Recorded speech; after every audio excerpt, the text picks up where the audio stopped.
दोस्तों हम लेकर के आए हैं आप सारे लोगों के लिए छोटा पैकेट बड़ा धमाका। जी हाँ प्यारे साथियों, मैं हूं आनंद सर और आप देख रहे हैं अपना आयुष्मान आर्ट्स क्लासेस। आपने तो सुना ही होगा, अगर बनना है बेस्ट तो देना होगा टेस्ट। जी हाँ प्यारे साथियों, तो हम चलते हैं पहले नंबर प्रश्न की ओर और आप लोगों को इम्तहान देना है। देखना यह है कि आप लोग कितना स्कोर कर पा रहे हैं आप अपने फ्यूचर के लिए, चूंकि आप लोगों की परीक्षा वर्ष 2026 में होने वाली है। तो चलते हैं ज्योग्राफी की क्लास में एमसीक्यू पर और पहला नंबर जो हमारा प्रश्न आपके स्क्रीन पर दिखाई दे रहा है, संदेशों का आदान प्रदान क्या कहलाता है? सही आंसर हो जाएगा संचार, और संचार को कहते हैं प्यारे साथियों इंग्लिश में कम्युनिकेशन। चलते हैं अगले नंबर प्रश्न की ओर और अगला नंबर जो हमारा प्रश्न कह रहा है, विश्व का सबसे लंबा झील जल मार्ग कौन है? इसका राइट आंसर हो जाएगा डी नंबर। चलते हैं अगले नंबर प्रश्न की ओर। क्वेश्चन कर रहा है, निम्नलिखित में से किस वर्ष में पहला रेडियो कार्यक्रम प्रसारित हुआ था? राइट आंसर हो जाएगा 1923। एक समय था प्यारे साथियों जब हम लोगों के हाथों में मोबाइल नहीं रहा करता था। उस समय हम लोग सुना करते थे रेडियो के माध्यम से गाना और गाना के साथ में समाचार, जिसमें बोलता था ये है ऑल इंडिया रेडियो। अब आप समाचार सुनिए। एक जमाना था, जमाना खत्म हो चुका है। चलते हैं अगले नंबर प्रश्न की ओर। क्वेश्चन कह रहा है, बृहत ट्रंक मार्ग संबंधित है, किससे संबंधित है दोस्त? तो बी नंबर इसका राइट आंसर हो जाएगा। चलते हैं अगले नंबर प्रश्न की ओर। देखिए क्वेश्चन कह रहा है, निम्नलिखित में कौन आंतरिक सामुद्रिक पतन नहीं है? इसका राइट आंसर हो जाएगा एथेंस। चलते हैं अगले नंबर क्वेश्चन की ओर। देखिए क्वेश्चन नंबर हमारा 6 पर आ चुके हैं, बिग। देखिए कहते हैं ना कि नुक्ता की फिर से खुदा जुदा हो जाते हैं, यही एक छोटी सी मिस्टेक हो गई है लिखने में। इसमें होना चाहिए था बिग इंच, बीच में छूट क्या क्या है, बिग के बाद इंच होना चाहिए था। पाइपलाइन प्रवाहित करता है किसको? तो सही आंसर हो जाएगा पेट्रोलियम। अगला नंबर प्रश्न की ओर चलते हैं।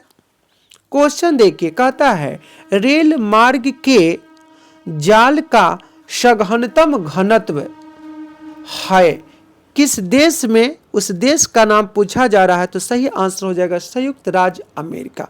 अगला नंबर प्रश्न की ओर चलो। क्वेश्चन करा, लंबी दूरी तक भारी सामान होने के लिए कौन सबसे सस्ता परिवहन माना गया है? इसका राइट आंसर हो जाएगा सी नंबर, यानी जल परिवहन। अगला नंबर क्वेश्चन देखो दोस्त। क्वेश्चन कह रहा है, उत्तर अटलांटिक मार्ग जोड़ता है, किसको जोड़ रहा है? तो इसका राइट आंसर हो जाएगा हमारा ए नंबर, उत्तरी अमेरिका को यूरोप से। ये हमारा सही आंसर हो जाएगा। चलते हैं क्वेश्चन को देखो, देख करके घबराना नहीं है। कहते हैं ना कि घबरा कर क्यों कहते हैं मर जाएंगे हम, घबरा कर क्यों कहते हैं मर जाएंगे हम, अब मर के भी चैन न मिला तो बताओ कहाँ जाएंगे हम। वही वाली बात हो जाएगी, घबरा जाओगे तो फिर बिखर जाओगे, जीवन में फिर निखरने का मौका नहीं मिलेगा। इसलिए क्वेश्चन को प्रेम से देखना है। क्वेश्चन देख के कहता है, सुएज नहर जोड़ती है, किसको जोड़ती है भाई? इसमें ऑप्शन पढ़ना पड़ेगा। देखिए डी नंबर ऑप्शन हमको दिखाई दे दिया है, यानी सुएज नहर तो किसको जोड़ती है? भूमध्य सागर को लाल सागर से। कहीं क्वेश्चन पूछे कि सुएज नहर का निर्माण कब हुआ था? 1869 में। चलते हैं अगले नंबर प्रश्न की ओर।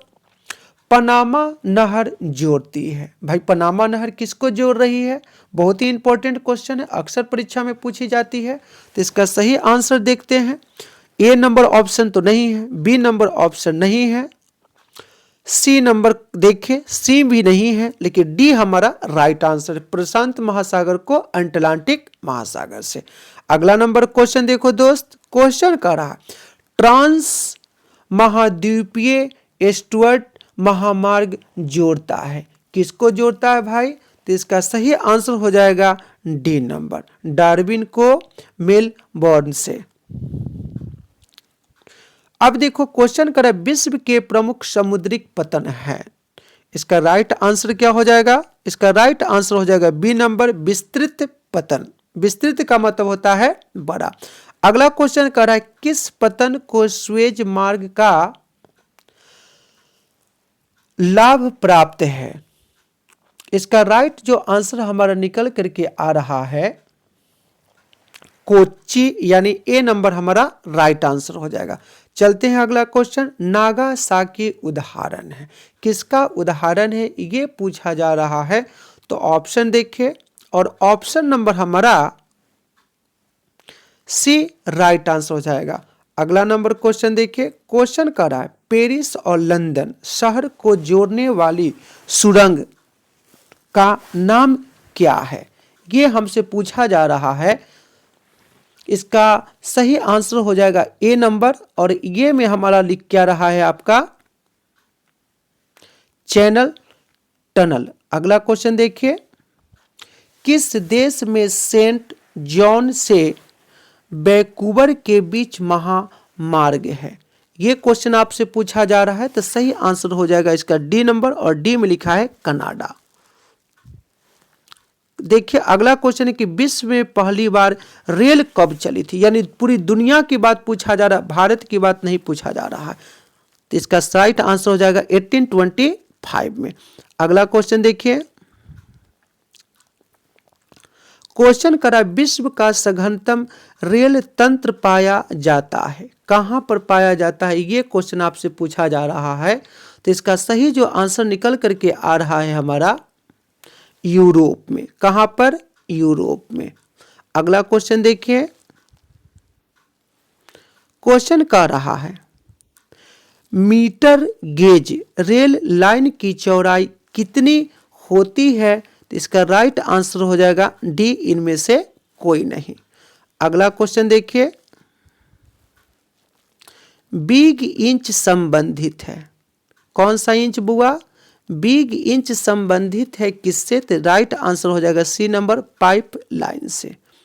अगला नंबर प्रश्न की ओर चलते हैं, कह रहा है परिसंचरण की धमनियां संबंधित है, ये क्वेश्चन आप लोगों से पूछा जा रहा है। ऑप्शन देखिए प्यारे साथियों, ऑप्शन है सड़क मार्ग, रेल मार्ग, जल मार्ग, और चौथा में इनमें से सभी राइट आंसर डी नंबर हो जाएगा।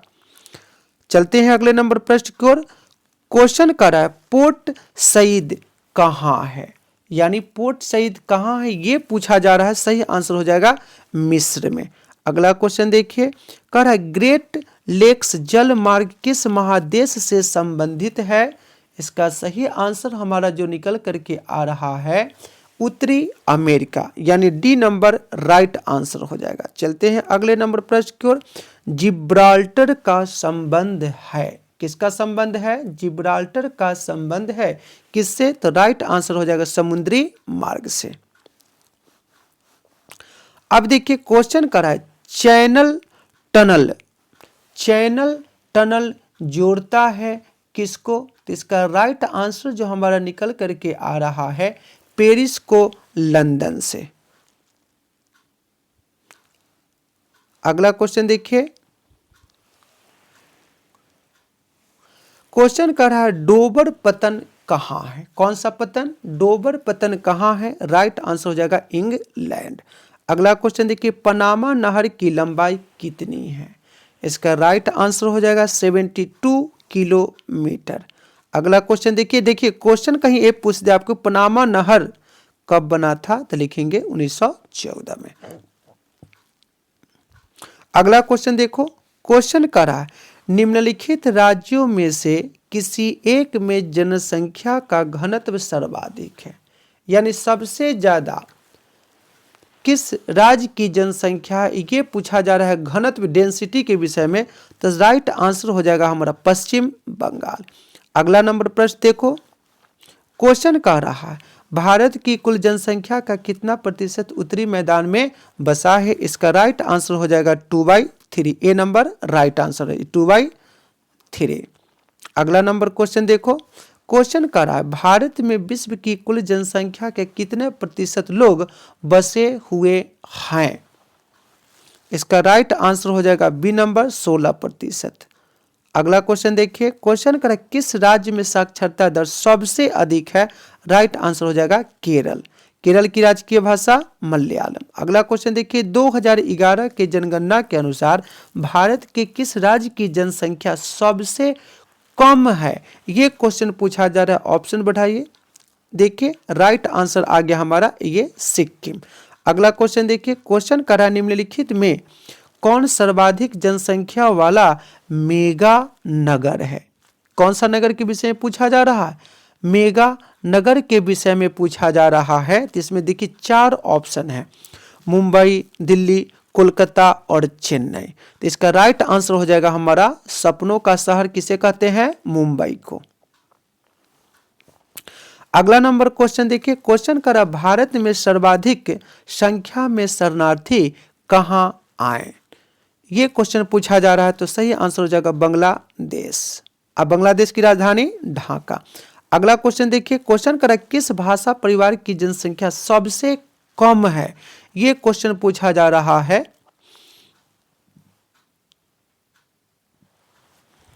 किस भाषा परिवार की जनसंख्या सबसे कम है? तो इसका हो जाए चीनी तिब्बती। ये हमारा राइट आंसर हो जाएगा बी नंबर। अगला क्वेश्चन देखिए, क्वेश्चन कर रहा है 2011 की जनगणना के अनुसार भारत की जनसंख्या थी कितना करोड़? तो 121 करोड़। अगला क्वेश्चन देखिए, क्वेश्चन करा जनसंख्या वितरण को प्रभावित करने वाला सबसे महत्वपूर्ण कारक क्या है? तो इसका सही आंसर हो जाएगा क्लाइमेट। क्लाइमेट का हिंदी होता है जलवायु। अगला क्वेश्चन कर रहा है सर्वाधिक जनसंख्या वाला मेगालोपोलिस है? इसका राइट आंसर हो जाएगा मुंबई, सपनों का शहर। अगला क्वेश्चन देखिए, 2011 की जनगणना के अनुसार किस राज्य की जनसंख्या का घनत्व सबसे कम है? इसका राइट आंसर हो जाएगा ए नंबर और में लिखा है अरुणाचल प्रदेश। अगला क्वेश्चन देखिए, क्वेश्चन का रहा 40 नंबर, 2011 की जनगणना के अनुसार बिहार की जनसंख्या थी कितना करोड़? तो राइट आंसर हो जाएगा ए नंबर। अगला क्वेश्चन देखिए, क्वेश्चन कह रहा है 2011 की जनगणना के अनुसार भारत का जनघनत्व है। भारत का जनघनत्व है कब के अनुसार? 2011 के अनुसार। इसका राइट आंसर हो जाएगा बी नंबर और बी में लिखा है 382 व्यक्ति प्रति वर्ग किलोमीटर। अगला क्वेश्चन है कि भारत में जनगणना का महान विभाजक वर्ष कब का? 1921। अगला क्वेश्चन है कि विश्व में जनसंख्या की दृष्टि से भारत का स्थान कौन सा है? तो लाइट लिखेंगे ए नंबर यानी पहला। अगला क्वेश्चन है भारत का सबसे कम साक्षर राज्य कौन है? तो लिखेंगे अपना बिहार, बढ़ता बिहार। क्यों दोस्तों? अगला नंबर क्वेश्चन कि निम्न राज्यों में से किसका जनघनत्व सबसे कम है? ये क्वेश्चन आप लोगों से पूछा जा रहा है प्यारे साथियों।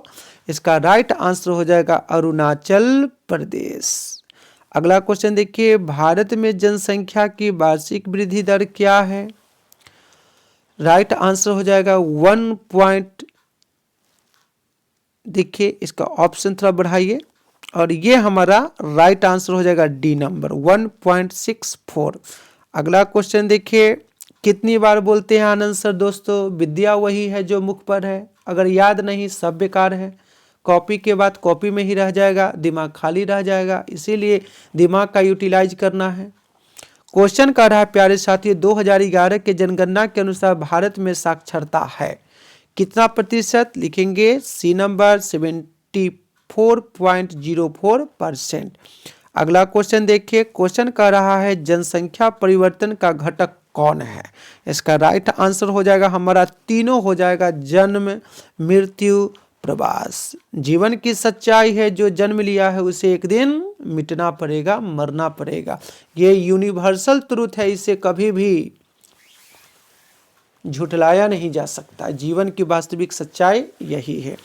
अब इस तरह से हम लोगों ने प्यारे साथियों करीब करीब 48 प्रश्नों को देखा है और आप लोगों से हमारे अनुरोध है कि एक एक प्रश्नों को बनाते चले, टिक आउट करते चले और ये भी बताएं कि आप कितना स्कोर कर पा रहे हैं और उन लोगों को भी ये वीडियो जरूर शेयर करें जो विद्यार्थी इससे वंचित है, जिससे कि सारे लोगों का कल्याण हो, तब जाकर के हमारा क्या होगा, सपना पूरा होगा। बस आज के लिए मेरे प्यारे साथियों इतना ही। जय हिंद, जय भारत।